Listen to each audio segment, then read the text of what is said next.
When solving any rest issues, the clearest way to look at the passage is to look at what the right arm does, to make sure we know the choreography of the bow shaping.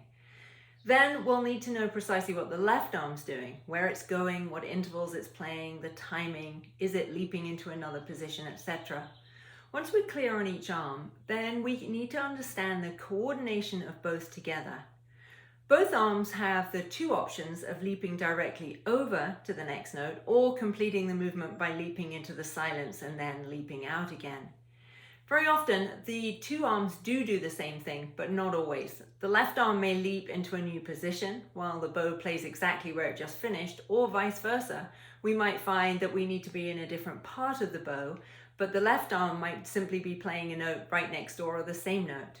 If we find the arms are mirroring, when they actually have different needs, it can be dangerous as it can throw off the coordination and create that instability that we're trying to avoid. In all the examples we're going to look at, we're going to start by looking at the right arm and the bow shaping. So the bow arm has to move in over and under shapes, even if they're incredibly shallow shapes. The arm can't flatline, or we have that awful experience of holding up and being suspended that results in that shaky feeling.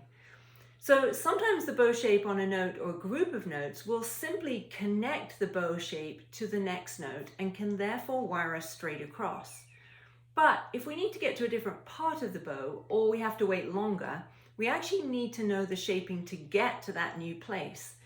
So there'll be a bow shape across the silence, either just to get to the next part of the bow or getting us into the silence and out again.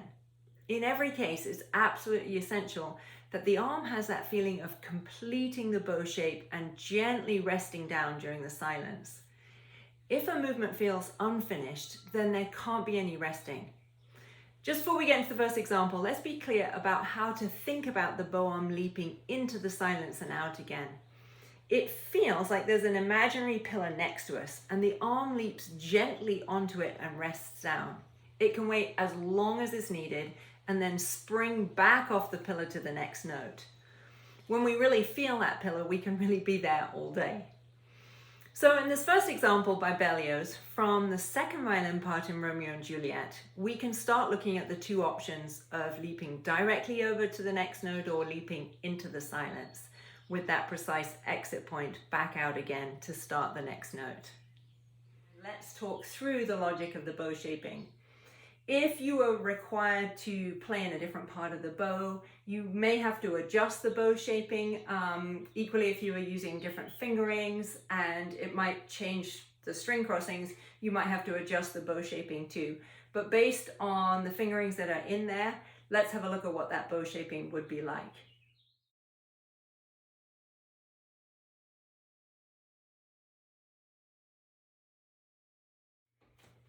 So we're going to start with an undershape,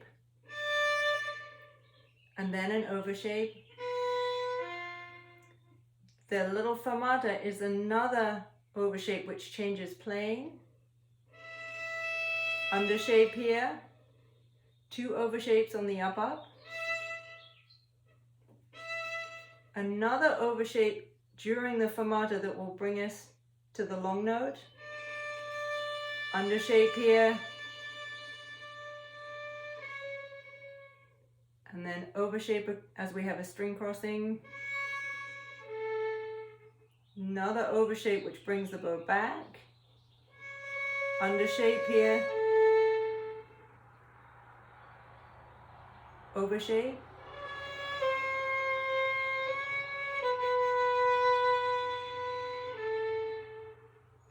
Overshape to come back.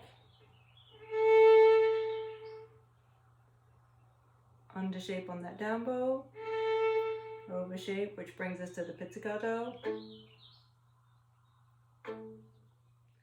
How do we know when it's right and when it's wrong?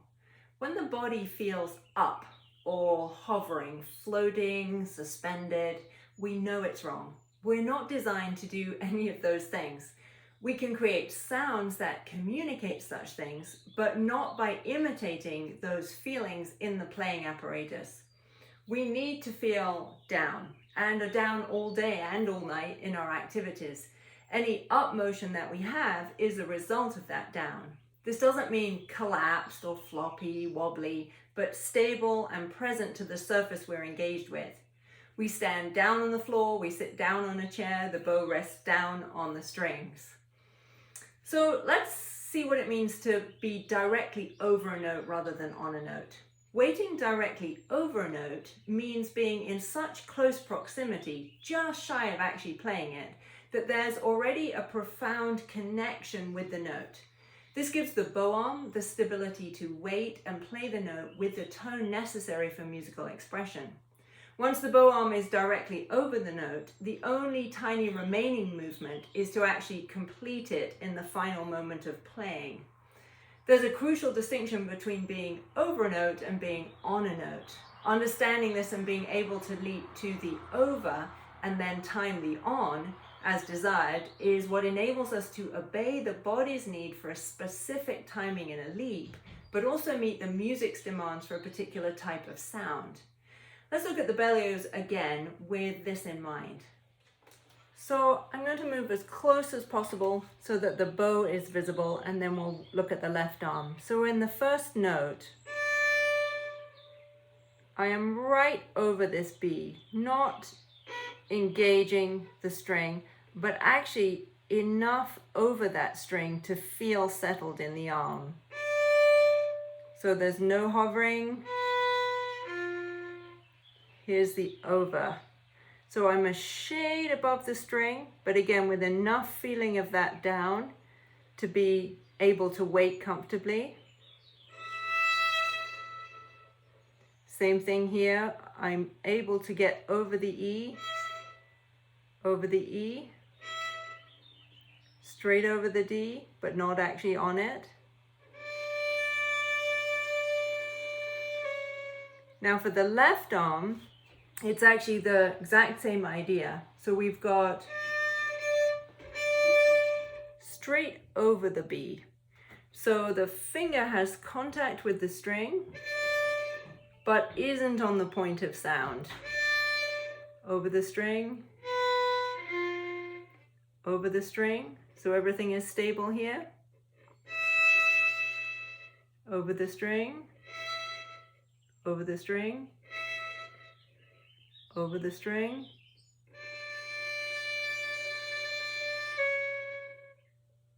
So the first D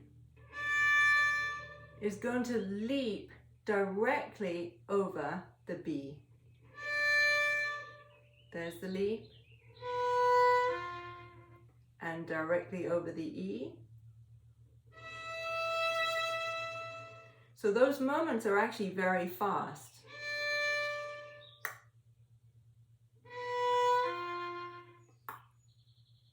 And I can wait as long as I need, and then now the arm has to complete that motion. So the bow arm completes that. That's that little imaginary pillar here, and then completes, jumps out,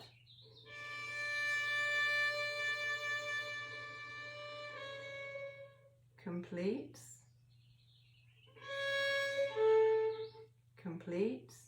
jumps out, completes,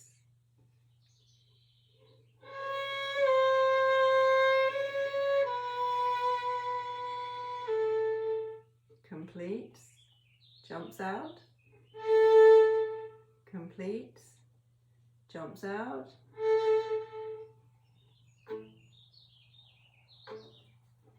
So when we're talking about completing, it's the arm coming to rest on that imaginary pillar.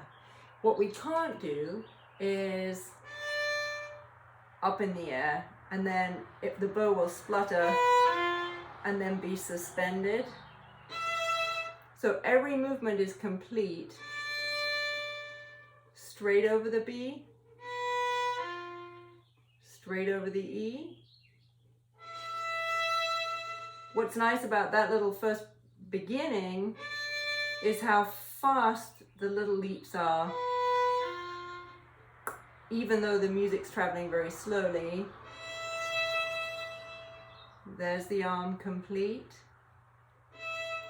Complete, so I can wait as long as I need. Complete, wait as long as I need. There's the little jump back out.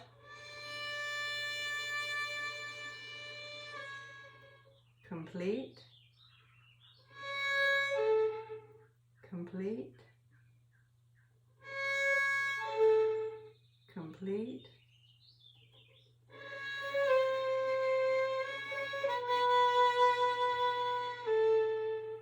Complete.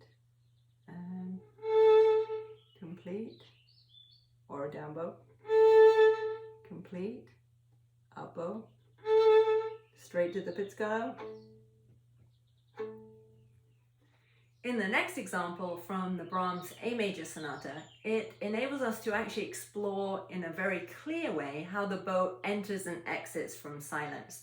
The bow arm leaps out of the silence to start the measure and back into the silence to end it. So let's have a look at the bow shaping, just like we did before, and then we'll also talk through the leaps as well. So we're going to start with an undershape. What's going to leap me out of the silence while I'm waiting to play is actually a little overshape, which carries me over to the E. Here it is. It's like jumping off a pillar. Let's do that again.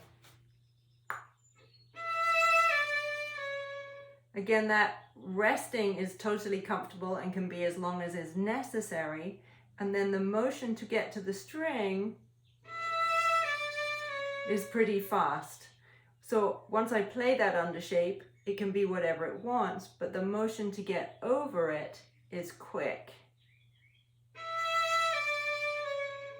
It can be very subtle, but it'll have to be there if the arm is to feel stability. Once we get to the end of that measure, the arm makes a little overshape at the end to rest down on that imaginary pillar because we have a pretty long rest at this point.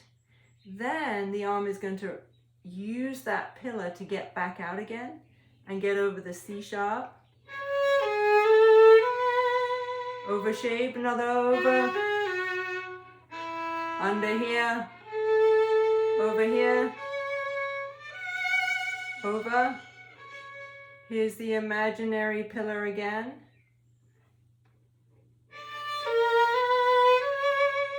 Another over. Over. Over. Imaginary pillar again. The rest in the middle there is actually only one measure long. So depending on what tempo one's playing at, it may be more comfortable to wow oneself completely over the top of those two notes rather than into the silence.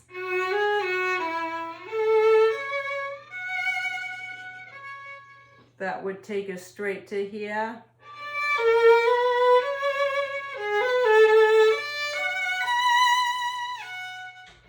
So the tempo of the music does have an effect as to which choices we're going to make, whether we're wired directly over something or whether we leap into the silence and then leap out again.